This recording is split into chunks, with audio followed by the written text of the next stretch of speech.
Marcus Jennings se ajustó la visera de su gorra descolorida mientras estacionaba su vieja camioneta azul en la pista de mantenimiento del Aeropuerto Internacional de Westlack en una húmeda mañana de martes. A los 38 años, Marcus había vivido lo suficiente para comprender que para muchos, su apariencia sencilla, piel oscura, manos callosas y ropa gastada, hablaba más que cualquier diploma o patente de invención. Residente de un barrio obrero olvidado por el glamour de la ciudad, dividía su tiempo entre pequeños contratos de mantenimiento y proyectos personales que rara vez salían del garaje. Cuando recibió la llamada urgente para reparar el avión de Evans Aerospace, sabía que no sería recibido con alfombra roja, pero necesitaba el trabajo. Desde lejos, vio a los ejecutivos reunidos tras el cristal pulido de la sala VIP, riendo e intercambiando comentarios que ni siquiera se molestaban en ocultar. Era solo otro día normal en la vida de alguien acostumbrado a ser subestimado incluso antes de presentarse a trabajar. El hangar principal de Westlack parecía una exhibición de poder y ostentación. Aviones plateados brillaban a la luz del mediodía y hombres con corbata deambulaban con miradas que mezclaban aburrimiento y arrogancia. Tan pronto como Marcus saltó del camión con su caja de herramientas, sintió las miradas pesando como plomo en su espalda. Richard Hastings, director de operaciones de Evans Aerospace, ni siquiera intentó ocultar su desdén cuando se acercó el mecánico.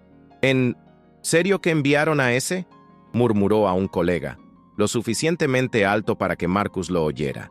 Sin cambiar el ritmo, Marcus simplemente agarró con más fuerza el asa de la caja y se dirigió hacia el avión, un flamante Gulfstream G700, cuyos sistemas de presurización interna ya conocía bien, aunque nadie allí lo supiera. Dentro del fuselaje resplandeciente, sabía que su conocimiento era la diferencia entre la vida y la muerte, pero en ese ambiente permeado de desdén, la confianza debía callar, infalible. Marcus subió la escalera portátil con movimientos firmes, ignorando los susurros que provenían de la línea de visión de los ejecutivos. Dentro del avión, el aire se sentía cargado, como si el propio avión percibiera la tensión que giraba alrededor del hangar. Se arrodilló junto al panel de presurización, y sus ágiles dedos se deslizaron sobre el cableado y los sensores con la familiaridad de alguien que conocía el sistema como la palma de su mano. Y de hecho, lo conocía. En cuestión de minutos, localizó el fallo. Una pequeña válvula de ecualización de presión estaba a punto de romperse. Si el avión despegara en ese estado, la falla podría causar una despresurización a gran altitud en menos de 2 minutos, dejando a los pasajeros inconscientes antes de que pudieran siquiera abrocharse los cinturones de seguridad. Fue un error letal, silencioso e invisible para cualquiera que no hubiera desarrollado ese sistema o que no tuviera la rara habilidad de detectar algo tan crítico bajo extrema presión. Trabajó rápidamente pero sin prisa. Cada herramienta que sacó de la caja tenía un propósito. Cada tornillo suelto fue reemplazado con el torque exacto que había aprendido a controlar a través de años de experiencia ignorada. Mientras ajustaba el nuevo componente, pudo oír un parloteo apagado que venía del exterior. Hastings se quejó por la demora, insinuando que un mecánico de patio nunca estaría a la altura de la tarea de un avión multimillonario. Marcus permaneció tranquilo. Sabía que el tipo de respeto que realmente importaba no se daba con sonrisas o palmaditas en la espalda. Se ganaba en silencio, con el sudor anónimo de quienes mantenían unido al mundo en los detalles que nadie quería ver. Cuando terminó la reparación, bajó del avión sin fanfarrias, simplemente comunicando objetivamente que el avión estaba listo para la inspección final. Lo que no sabía es que aquel discreto descenso era el inicio de una revolución mucho mayor que su propia historia. Alexandra Evans llegó al hangar poco después de que se completaran las reparaciones, procedente directamente de una reunión en el distrito financiero de la ciudad. Poseedora de una presencia imponente, era una mujer alta, de cabello gris cuidadosamente atado en un moño, y ojos que parecían perforar cualquier fachada. Su llegada silenció a los parlanchines ejecutivos como si se hubiera pulsado un botón, ignorando a Hastings, que intentaba monopolizar la explicación técnica de lo sucedido. Alexandra fue directamente hacia Marcus. Él, acostumbrado a que lo ignoraran o le dijeran que se callara, se sorprendió por el enfoque directo. ¿Fuiste tú quien salvó mi avión?, preguntó, con un tono que mezclaba curiosidad genuina y respeto anticipado. Marcus respondió con un leve asentimiento, sin dar más detalles. Alexandra, sin embargo, no se conformaba con respuestas a medias, y ya tenía una buena idea de que había mucho más en la historia de lo que indicaba el informe de Hastings. Sin dudarlo, Alexandra le pidió a Marcus que la acompañara a una habitación privada en el área ejecutiva del hangar. Las miradas sospechosas y las cejas levantadas de los presentes eran casi palpables, pero Marcus caminaba con ella, llevando su caja de herramientas como una extensión natural de su cuerpo. La habitación estaba fría, dominada por una mesa de cristal y sillas de cuero que parecían no haber sido utilizadas nunca por nadie, con las manos manchadas de grasa. Alexandra se sentó frente a él, y después de unos segundos de evaluar el silencio preguntó: ¿Cuál es tu historia? No era una pregunta vacía. Era el tipo de pregunta que reconocía que allí, frente a ella, había alguien que sabía más de lo que parecía. Y Marcus, con la respiración aún controlada por la costumbre de no exponerse, empezó a contar, no solo el defecto encontrado, sino cómo años antes él mismo había desarrollado el sistema de presurización que ahora salvaba vidas, un sistema que había sido robado ante sus ojos, borrando su nombre y su historia. Mientras Marcus hablaba, Alexandra escuchaba en absoluto silencio, con los dedos entrelazados bajo la barbilla, como si sopesara cada palabra. La historia que surgió de allí fue más seria de lo que ella había imaginado. Marcus describió cómo, años antes, había sido contratado por una subsidiaria de Evans Aerospace para desarrollar soluciones de seguridad a gran altitud. Su proyecto más ambicioso, el sistema de presurización inteligente G7, se completó en 1900, plazos extenuantes y condiciones humillantes. Sin acceso a los abogados de la empresa y aún confiado en la buena fe de sus superiores, Marcus nunca registró formalmente la patente a su propio nombre. Fue Richard Hastings quien presentó el proyecto a la junta directiva, cosechando premios y ascensos, mientras que Marcus recibió una carta de despido bajo la acusación de inadecuación al perfil corporativo. Lo más cruel fue que Marcus había sido borrado tan completamente que durante años dudó si había sido real o simplemente otra historia sofocada por estructuras que nunca reconocieron su valor. Cuando terminó su relato, Marcus sintió el peso de aquella lujosa habitación presionando contra su pecho, como si el pasado se hubiera destilado allí, gota a gota. Alexandra entonces se levantó. Caminó lentamente hacia la ventana de cristal que daba al patio del aeropuerto y permaneció en silencio unos segundos, observando el movimiento lejano de la aeronave. Cuando finalmente se dio la vuelta, sus ojos estaban decididos. ¿Tienes pruebas?, preguntó con una calma que no admitía andarse con rodeos. Marcus abrió la caja de herramientas, un gesto que sorprendió a Alexandra, y de debajo de la segunda bandeja sacó un sobre de plástico, ya amarillento en los bordes, que contenía esquemas firmados a mano, prototipos tempranos y copias digitales almacenadas en memorias USB que databan de años atrás. También llevaba grabaciones antiguas de reuniones en las que Hastings admitió entre risas que a nadie le importaría si un mecánico anónimo hubiera escrito la historia. Al ver las imágenes, Alexandra sintió que ese momento no era solo una corrección del rumbo para Marcus, sino una oportunidad histórica para exponer todo un sistema de abuso y borrar siglos de silenciamiento. Con el material en mano, Alexandra llamó inmediatamente a la doctora Vanessa Chen, recientemente contratada como directora legal en Evans Aerospace, conocida por su rigor técnico y su historial de enfrentamiento a Prácticas corporativas abusivas.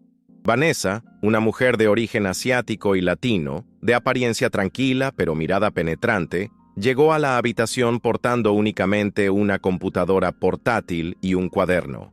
En apenas unos minutos de conversación comprendió la gravedad del asunto al que se enfrentaban. Manejó la evidencia con la precisión de un cirujano, revisando fechas, firmas y registros digitales con una mezcla de indignación y estrategia en su rostro. Con esto, acabamos con Hastings y cualquier otra persona involucrada, dijo, cerrando la computadora portátil con un clic seco. Marcus, que había aprendido años atrás a no hacerse ilusiones para no decepcionarse, miró a las dos mujeres sin ocultar su cautela. Pero algo en ese momento parecía diferente. Por primera vez en mucho tiempo, no se lo veía como un problema que había que resolver, sino como una parte vital de la solución. El plan comenzó a tomar forma rápidamente. Alexandra insistió en que la revelación se hiciera de la forma más transparente posible, sin acuerdos secretos, ni los silencios habituales que tanto gustan en el mundo corporativo. Decidieron que la presentación se realizaría durante la próxima Junta General de Accionistas, un evento que reuniría a la alta dirección de Evans Aerospace, inversores clave y miembros de la prensa especializada. Vanessa pasó toda la tarde trabajando junto a Marcus, catalogando la evidencia y estructurando la cronología de los eventos, mientras Alexandra usó su influencia para asegurar que todos los responsables fueran obligados a comparecer en persona. En medio de ese intenso movimiento, Marcus tuvo un momento breve, pero significativo. Mientras ayudaba a Vanessa a escanear un viejo proyecto suyo, vio impresa en una gran pantalla la firma olvidada que alguna vez se había atrevido a soñar con ver reconocida. En ese momento, sintió que, independientemente del resultado final, algo esencial ya había cambiado. Estaba existiendo nuevamente, y esta vez, nadie podría borrarlo nuevamente. La reunión del día siguiente comenzó como tantas otras. Discursos formales, gráficos de rendimiento mostrados en pantallas brillantes y ejecutivos sonrientes repartiendo apretones de manos y promesas de crecimiento. Marcus, vestido con su mejor, aunque sencillo, traje azul marino, entró al auditorio acompañado de Alexandra y Vanessa, llamando la atención de algunos, pero sin ser reconocido inmediatamente. Se sentó en las primeras filas, donde normalmente solo se sentaban directores y grandes inversores. Hastings, siempre confiado, abrió la reunión con su habitual arrogancia pulida, presentando informes sobre la supuesta excelencia operativa de la compañía. Alexandra esperó el momento oportuno. Cuando el micrófono se abrió para comentarios y presentaciones extraordinarias, ella pidió hablar. Su voz firme y controlada silenció la habitación como si alguien hubiera apagado el aire acondicionado. Todos sabían que algo inusual estaba por suceder. Alexandra luego invitó a Marcus al escenario. El movimiento causó un revuelo inmediato. Algunos susurraban, otros fruncían el ceño intentando comprender qué hacía ese extraño allí. Pero tan pronto como Marcus proyectó la primera imagen en la pantalla, un diagrama técnico que llevaba claramente su firma y que databa de años atrás, la atmósfera cambió.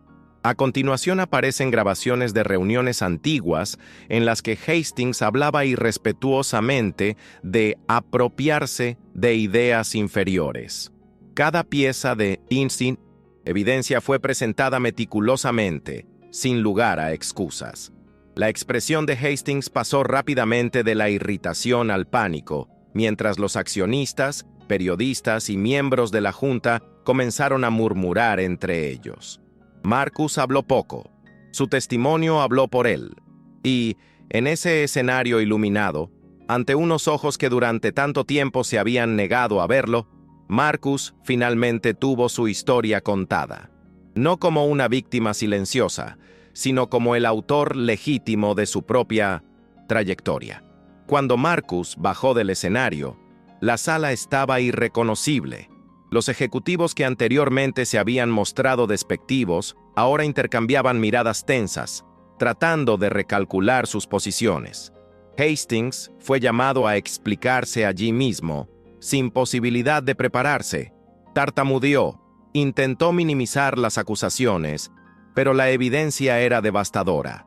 Vanessa, estratégicamente posicionada entre el público, se puso de pie para reforzar la gravedad jurídica de la situación, citando cláusulas de propiedad intelectual y prácticas discriminatorias que, de confirmarse en los tribunales, acarrearían multas millonarias y penas de prisión. Alexandra, con la autoridad de quien sabe exactamente el peso de sus palabras, anunció la apertura inmediata de una auditoría interna y la suspensión de Hastings y otros 3 ejecutivos involucrados. El impacto fue inmediato. Las acciones de Evans Aerospace se desplomaron momentáneamente, pero para muchos inversores, la decisión de Paint Industries. Alexandra representó un raro soplo de integridad en un entorno saturado de cinismo. Entre bastidores, mientras los periodistas se agolpaban para prestar declaraciones, Marcus se sentó solo en un banco del pasillo, observando el apresurado ir y venir de los ejecutivos. No sintió euforia, ni ira, ni triunfo explosivo como podría haber imaginado en los peores días de su humillación. Sentí, sobre todo, una extraña especie de paz, como si finalmente hubiera podido respirar profundamente después de años de apnea silenciosa. Alexandra se acercó y, sin formalidad, le extendió la mano. «Esto es solo el comienzo», dijo, y Marcus creyó. No porque esperara recompensas o palmaditas en la espalda, sino porque, por primera vez en mucho tiempo, sabía que había recuperado algo que no se podía medir en dinero: su historia, su nombre, su dignidad, y nadie más podría robarle eso. En las semanas siguientes, la transformación dentro de Evans Aerospace fue profunda y, para muchos, inesperada. Alexandra instituyó una nueva política interna sobre el reconocimiento de la propiedad intelectual, y Vanessa lideró la creación de un comité independiente para investigar casos de larga data de discriminación y robo de patentes. Marcus, que al principio dudaba en aceptar un puesto fijo, se convenció de asumir el papel de responsable de innovación tecnológica de la empresa, con total autonomía para formar su propio equipo. Rechazó las palmaditas en la espalda y los homenajes superficiales que algunos intentaron ofrecer para aliviar sus propias conciencias. En lugar de eso, buscó ingenieros y técnicos olvidados en los mismos lugares en los que él mismo había sido invisible: suburbios, pequeñas universidades, talleres ocultos en rincones improbables de la ciudad. El cambio no fue cosmético, era estructural, y él sabía que esta era la verdadera victoria. Con el tiempo, Marcus propuso, y fue aprobado, un proyecto audaz: fusionar su antigua pequeña empresa de ingeniería con Evans Aerospace, creando un brazo de innovación dedicado exclusivamente a desarrollar tecnologías emergentes centradas en la accesibilidad y la seguridad. Se convirtió oficialmente en copropietario de la empresa que una vez lo había rechazado, pero para él, el logro más importante no estuvo en las cifras del contrato ni en el título que ahora ostentaba. Estuvo presente en las visitas que realizaba, casi todos los viernes, al Centro de Desarrollo Tecnológico que había fundado en el barrio donde creció. Allí, entre pintos y cintos, jóvenes que soñaban en grande a pesar de las estadísticas, Marcus daba conferencias improvisadas, intercambiaba ideas y, sobre todo, demostraba, con su propia historia, que el talento no tenía color, ni dirección fija, ni necesitaba pedir permiso para existir. En el centro, la sala principal era modesta, con paredes pintadas de azul claro y carteles improvisados sobre física, matemáticas e ingeniería. Sin embargo, para cada joven que cruzaba esas puertas, ese espacio parecía más grandioso que cualquier sede corporativa acristalada. Marcus se esforzó por mantener todo accesible: computadoras recicladas, talleres prácticos de mantenimiento de aeronaves, cursos básicos de robótica. Recordaba cada cara, cada historia, como la de Jordan, un chico de 14 años que llegó allí sin saber apretar un tornillo, y meses después ya diseñaba drones caseros. Estas pequeñas victorias tuvieron un valor incalculable para Marcus, mayor que cualquier premio o titular.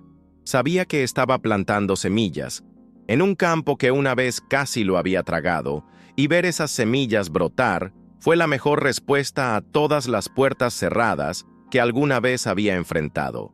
Un viernes por la tarde particularmente ocupado, mientras ayudaba a algunos estudiantes a armar circuitos, Marcus recibió una llamada inesperada. Fue Alexandra quien anunció que Evans Aerospace había sido reconocido oficialmente con un premio internacional por ética e innovación, citando explícitamente el programa que dirigía como la razón principal del honor. Marcus le dio las gracias, pero colgó sin rechistar. Su atención permaneció allí, entre cables de colores, protoboards y ojos brillantes de alguien que por primera vez veía un futuro posible ante ellos. A veces pensé que su vida podría haber tomado caminos muy diferentes, caminos de amargura, de resignación, de invisibilidad, pero en ese momento, mientras se reía con los chicos de un tonto error al soldar un chip, Marcus supo, con una sólida y tranquila certeza, que había elegido el camino correcto, el camino en el que su logro personal se multiplicaba en logros colectivos. Por la noche, Marcus solía caminar hasta el mirador del barrio, un lugar sencillo con bancos de madera desgastados por el clima y una amplia vista de la ciudad iluminada.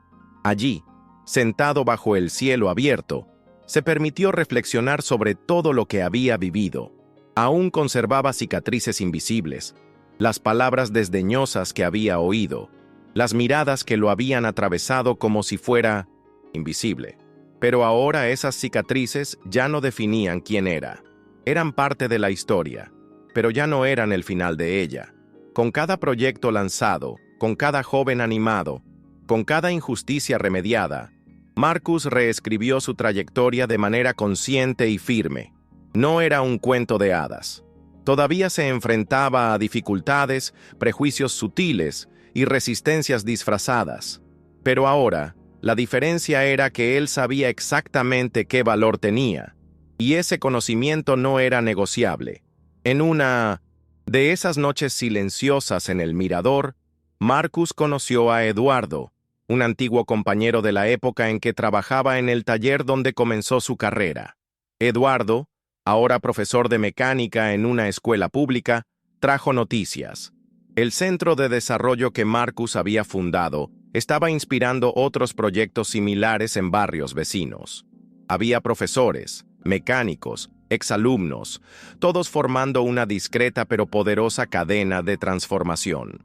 Al oír esto, Marcus sonrió de forma contenida, como si guardara en su pecho una felicidad tan grande que las palabras no pueden describirla.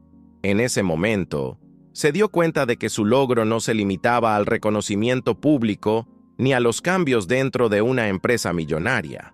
La verdadera victoria fue haber plantado algo que creció más allá de él, algo que se extendió silenciosamente, cambiando vidas como una vez cambió la suya. Meses después, durante la inauguración de una nueva ala del Centro de Desarrollo, que lleva el nombre de Ingenieros Olvidados de la Historia, Marcus subió al pequeño escenario instalado en el patio. No había focos ni prensa, solo familias, estudiantes y trabajadores comunes que creyeron en ese proyecto. Con voz firme pero emocionada, dijo poco. Agradeció a todos, recordó las dificultades y reforzó que allí nadie necesitaba pedir permiso para soñar en grande. Cuando terminó, no hubo un aplauso ensordecedor como en los grandes eventos corporativos. Había algo mejor, abrazos sinceros, ojos llorosos y la certeza de que algo real se estaba construyendo, lejos de los edificios de cristal que alguna vez lo ignoraban. Marcus bajó del escenario con una tranquila sensación de deber cumplido, consciente de que, aunque los vientos cambian, las raíces que había plantado eran demasiado profundas para ser arrancadas. Esa noche, al cerrar la última habitación del centro, Marcus apagó las luces y se quedó un momento en la puerta, respirando el aire todavía impregnado de pintura fresca y sueños recién nacidos. No pensó en los años que había perdido, ni en las injusticias que había sufrido. Solo pensaba en todo lo que aún podía hacer, en cada joven que se cruzaría en ese camino, en cada vida que, como la suya, encontraría la fuerza para seguir adelante aun cuando todo pareciera perdido. Y entonces sonrió, no con la sonrisa amplia y festiva que muchos esperan de los vencedores, sino con una sonrisa tranquila y llena de significado. Una sonrisa que decía, a quien quisiera verla, él ganó, y no ganó solo.